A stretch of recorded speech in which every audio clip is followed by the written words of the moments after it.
صلی اللہ علی محمد۔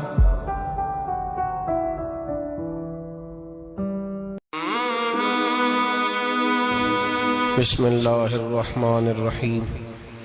یا ایہا الذین آمنوا کتب علیکم الصیام کما کتب علی الذین من قبلکم لعلکم تتقون۔